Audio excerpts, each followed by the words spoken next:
Alguna vez alguien contó una versión de tu historia que no era cierta, y esa versión falsa se quedó pegada a ti durante tanto tiempo que empezó a sentirse más real que la verdad. Un rumor, un malentendido que nadie se molestó en corregir. Una etiqueta que alguien te puso en un mal momento y que años después la gente todavía repite como si te conociera de verdad. Sabes que no eres eso. Pero la historia falsa ya circuló, ya se contó tantas veces, que corregirla parece casi imposible. Hay una mujer a quien esto le ocurrió durante casi 1400 años.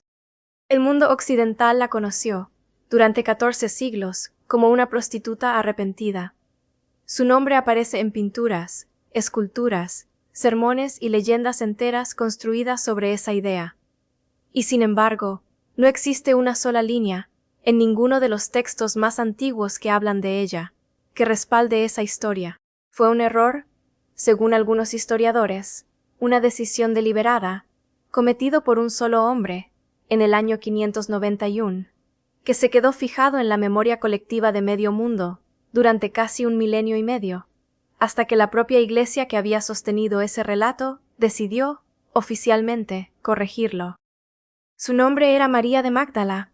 Hoy la conocemos como María Magdalena, y esta es la historia de cómo una mujer que ocupó uno de los lugares más importantes en el relato central del cristianismo terminó siendo recordada durante generación tras generación por algo que nunca hizo. Magdala era, en el siglo I, un pueblo próspero a orillas del mar de Galilea, en el norte de lo que hoy es Israel, conocido en la región por su industria pesquera y por producir pescado salado que se exportaba incluso hasta Roma. Su nombre en arameo, Migdal, significa literalmente torre. Algunos historiadores creen que hacía referencia a una torre de vigilancia junto al puerto. Fue ahí, según los evangelios, donde nació o vivió la mujer que la tradición conocería después como María Magdalena, es decir, María de Magdala. No sabemos casi nada sobre su vida antes de que los evangelios comiencen a mencionarla. No conocemos el nombre de su padre ni de su madre. No sabemos con certeza si estuvo casada. Lo único que los textos más antiguos, los evangelios de Marcos, Lucas, Mateo y Juan, afirman con relativa coincidencia es que sufría algún tipo de aflicción grave, descrita en el lenguaje de la época como estar poseída por 7 demonios, una expresión que en el contexto del primer siglo se usaba habitualmente para describir enfermedades severas, crisis convulsivas, epilepsia o trastornos mentales profundos que la medicina de entonces no tenía forma de explicar de otro modo. Según el relato del Evangelio de Lucas, fue sanada de esa aflicción por Jesús de Nazaret, y a partir de ese momento se convirtió en una de sus seguidoras más cercanas. Lo que resulta notable, y que muchas veces se pierde en la versión popular de su historia, es el lugar que ocupó después de esa sanación. El propio Evangelio de Lucas la menciona, junto a otras mujeres, como parte de un grupo que viajaba con Jesús y sus discípulos, y que además sostenía económicamente ese movimiento itinerante con sus propios bienes. Es decir, no era una seguidora pasiva ni una figura menor. Era, en términos prácticos, una de las personas que financiaba y sostenía materialmente la misión completa. En una sociedad donde las mujeres tenían un acceso muy limitado a recursos propios y prácticamente ninguna presencia pública reconocida, que los evangelios mencionen explícitamente a un grupo de mujeres, con María Magdalena nombrada primero, casi siempre, en esas listas, sosteniendo económicamente, el movimiento es un detalle que los historiadores consideran significativo.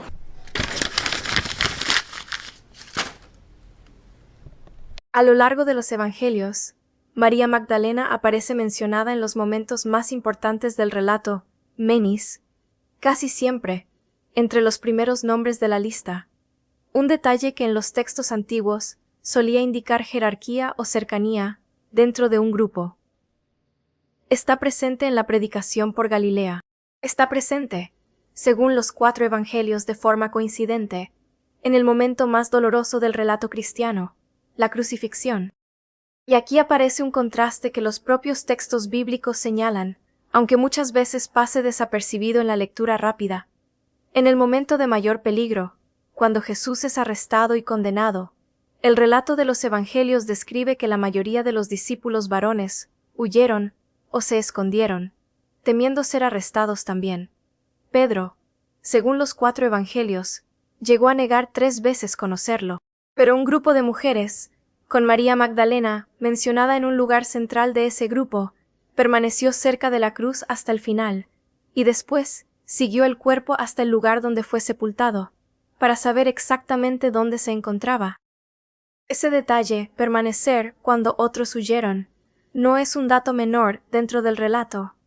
En un contexto donde el arresto y la ejecución de Jesús representaban un peligro político y social real para cualquiera asociado públicamente con él, quedarse visible junto a la cruz implicaba un riesgo que la mayoría de los discípulos varones, según el propio texto, no estuvo dispuesta a asumir.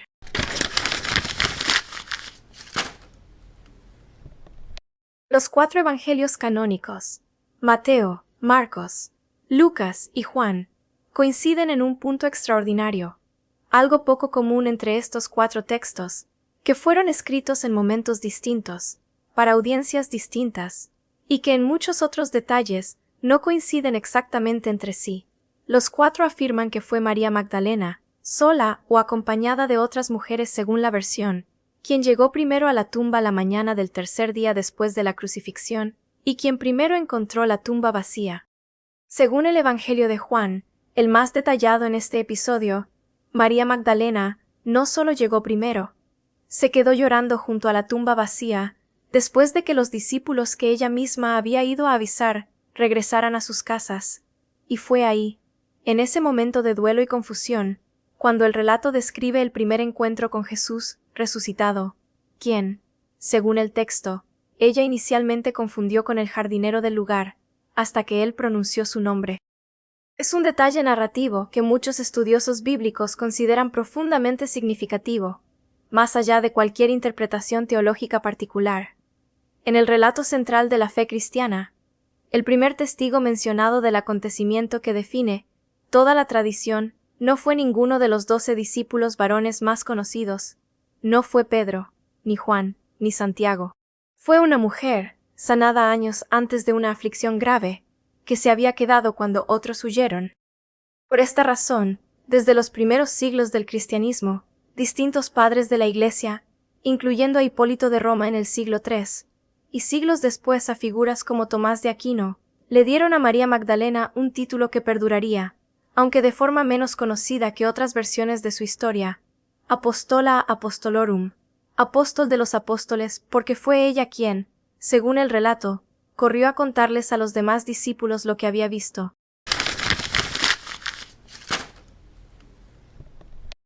Pero el propio Evangelio de Lucas registra algo más, algo que resulta casi profético sobre lo que ocurriría con su historia en los siglos siguientes. Cuando María Magdalena y las otras mujeres regresaron para contarles a los discípulos varones lo que habían visto en la tumba vacía, el texto dice literalmente que a ellos les pareció como un delirio y no las creían. El primer testimonio del acontecimiento central de toda la tradición cristiana, dado por una mujer que había permanecido fiel cuando otros huyeron, que había llegado primero al lugar, que había sido la primera en encontrarse con lo que el relato describe como la tumba vacía, fue, en primera instancia, descartado por no creíble. No porque hubiera alguna razón concreta para dudar de ella más que de cualquier otro testigo, sino, según coinciden buena parte de los historiadores y biblistas, que han estudiado el contexto social del primer siglo, porque el testimonio de una mujer, en ese momento y lugar, simplemente no se consideraba con el mismo peso legal o social que el de un hombre. Ese primer rechazo, el testimonio de la testigo más cercana, descartado casi automáticamente, sería, sin que nadie pudiera saberlo entonces, apenas el comienzo de una historia mucho más larga de distorsión sobre quién había sido realmente esta mujer.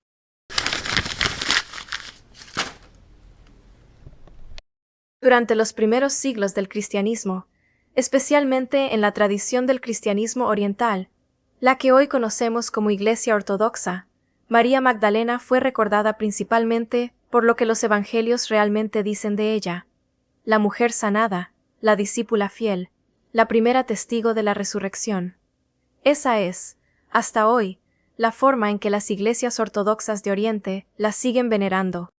Pero en el año 591, el entonces Papa Gregorio Magno, en una homilía pronunciada en Roma, hizo algo que cambiaría por completo la memoria de esta mujer en todo el mundo cristiano occidental durante los siguientes 14 siglos. Unió, en un solo relato, a 3 mujeres distintas que los evangelios mencionan por separado, sin ninguna indicación textual de que fueran la misma persona. La primera era María de Magdala, la discípula sanada de una aflicción grave, mencionada en los 4 evangelios como testigo de la crucifixión y la resurrección. La segunda era María de Betania, hermana de Marta y de Lázaro, mencionada en el Evangelio de Juan como una mujer que ungió los pies de Jesús con un perfume costoso poco antes de su muerte. La tercera era una mujer sin nombre, descrita en el Evangelio de Lucas simplemente como una pecadora de la ciudad, que también ungió los pies de Jesús con perfume y lágrimas, en un episodio distinto, ocurrido en un momento distinto del relato, en la casa de un fariseo. Gregorio Magno, en esa homilía, declaró que las 3 eran, en realidad, la misma mujer, María Magdalena. Y hasta el día de hoy, ningún historiador ni biblista serio ha encontrado una base textual sólida en los evangelios que respalde esa identificación. Los 3 personajes aparecen en contextos, tiempos y lugares distintos dentro de los propios textos bíblicos. La unión de las 3 figuras en una sola parece haber sido, según la mayoría de los estudiosos actuales, una construcción teológica posterior, posiblemente motivada por el deseo de crear un único relato completo de pecado y redención femenina, útil para la predicación de la época, más que una descripción histórica precisa de lo ocurrido. El resultado de esa fusión fue devastador para la memoria de María de Magdala, al combinarla con la pecadora anónima del Evangelio de Lucas, un pasaje que, en el contexto de la época, muchos predicadores interpretaron, sin ninguna base textual explícita, como una referencia a una mujer dedicada a la prostitución, la discípula fiel, la primera testigo de la resurrección, la mujer que sostuvo económicamente el movimiento entero, quedó reducida en la imaginación popular a una sola idea: la prostituta arrepentida.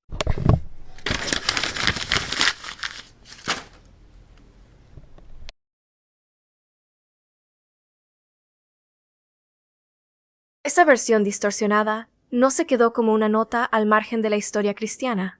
Se convirtió, durante los 14 siglos siguientes, en la imagen dominante de María Magdalena en todo el arte, la literatura y la devoción popular de Europa occidental. En el sur de Francia, particularmente en la región de la Provenza, floreció durante la Edad Media toda una tradición legendaria, sin ninguna base histórica verificable, que sostenía que María Magdalena había viajado en barco tras la muerte de Jesús hasta las costas francesas, y que había pasado el resto de su vida en penitencia dentro de una cueva en las montañas, llorando por sus pecados pasados. La Basílica de Vézelay, construida en su honor durante el siglo XII, se convirtió en uno de los destinos de peregrinación más importantes de toda Europa, atrayendo a miles de peregrinos cada año que iban a venerar lo que se creía eran sus reliquias, basándose enteramente en esa leyenda de la prostituta arrepentida, no en el relato original de los evangelios. Durante el Renacimiento, pintores como Tiziano, Caravaggio y muchos otros la representaron una y otra vez con el cabello largo y suelto, un símbolo, en el lenguaje visual de la época, asociado directamente con la sensualidad y el pecado femenino, a menudo semidesnuda, en actitud de arrepentimiento dramático, llorando ante una calavera o un crucifijo. Esa imagen bellísima, artísticamente poderosa, y completamente ajena a lo que los textos originales dicen sobre quién había sido esta mujer, terminó convirtiéndose en la representación más reproducida de María Magdalena en toda la historia del arte occidental. Generación tras generación de creyentes, predicadores, artistas y simples fieles crecieron escuchando esa misma versión, la prostituta que se arrepintió y encontró la redención. Una historia moralmente poderosa, sin duda, pero que no era, en ningún sentido documentado, la historia real de la mujer que los evangelios describen como la primera testigo de la resurrección y como una de las discípulas más cercanas y fieles de todo el movimiento. No fue sino hasta el año 1969, cuando la propia Iglesia Católica, en la reforma del calendario litúrgico, ordenada tras el Concilio Vaticano II, corrigió oficialmente el error. Separó de nuevo a las tres figuras que Gregorio Magno había unido en el año 591, reconociendo formalmente que no existía base textual para identificar a María Magdalena con la mujer pecadora anónima del Evangelio de Lucas. Habían pasado, entre el error original y su corrección oficial, 1378 años.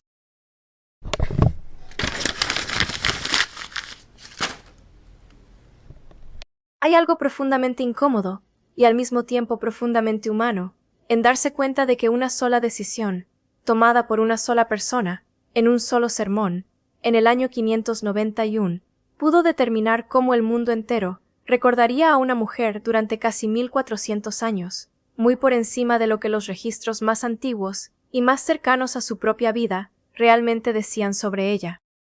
Quizás tú no cargas un error de 14 siglos, pero es muy probable que cargues alguna versión más pequeña, más personal, del mismo patrón, una etiqueta que alguien te puso una vez, en un momento equivocado, que no reflejaba quién eras de verdad, y que sin embargo se quedó pegada, repetida por otros que ni siquiera te conocían bien, hasta que empezó a sentirse casi como si fuera parte de tu identidad real. Un error de juventud que la gente sigue mencionando años después, como si nada más de ti hubiera cambiado desde entonces. Un malentendido en una relación o en un trabajo que definió cómo te vieron después, sin que tuvieras nunca una oportunidad real de mostrar la versión completa de lo que habías vivido. La historia de María Magdalena no ofrece un consuelo fácil ni una fórmula rápida para esto. Su nombre real, su historia real, la discípula que sostuvo el movimiento, la que no huyó cuando otros huyeron, la primera testigo de la resurrección, la que corrió a contarlo aunque nadie le creyera al principio, tardó casi 1400 años en volver a ocupar el centro de su propia historia, al menos de forma oficial. Eso, visto de un solo lado, podría parecer una historia trágica. ¿Cuánto tiempo puede tardar la verdad en abrirse paso frente a una versión falsa que resulta, para muchos, más fácil de contar o más útil para otros propósitos? Pero visto desde otro ángulo, hay algo más que vale la pena señalar. La verdad seguía ahí todo ese tiempo, escrita, disponible, en los mismos textos que millones de personas leían cada domingo, esperando simplemente a que alguien volviera a mirarla con atención. No desapareció, no se perdió del todo. Estuvo ahí, debajo de la versión más repetida, sosteniéndose en silencio, hasta que las condiciones cambiaron lo suficiente como para que alguien se tomara el trabajo de corregir el error. Quizás la parte más útil de esta historia, para quien la escucha hoy cargando su propia versión distorsionada de sí mismo contada por otros, no sea la promesa de que la corrección llegará pronto, ni siquiera de que llegará en algún momento que puedas ver con tus propios ojos. Es algo más simple, y quizás por eso mismo más sostenible, que la versión falsa que otros repiten sobre ti no borra la verdad de lo que realmente hiciste, de lo que realmente eres, de dónde realmente estuviste presente cuando otros se fueron. Esa verdad sigue existiendo, exactamente igual que existió la historia real de esta mujer durante los 14 siglos en los que casi nadie la contaba bien. 14 siglos tardó el mundo en volver a llamarla por su nombre correcto. Ella no dejó de ser quien fue durante todo ese tiempo. Solo dejó de ser vista con claridad. Si esta historia te dijo algo, probablemente era justo lo que necesitabas escuchar hoy. Suscríbete. Cada semana contamos una historia real de alguien que dejó una huella en el mundo, que puede convertirse en un espejo para lo que tú estás viviendo ahora.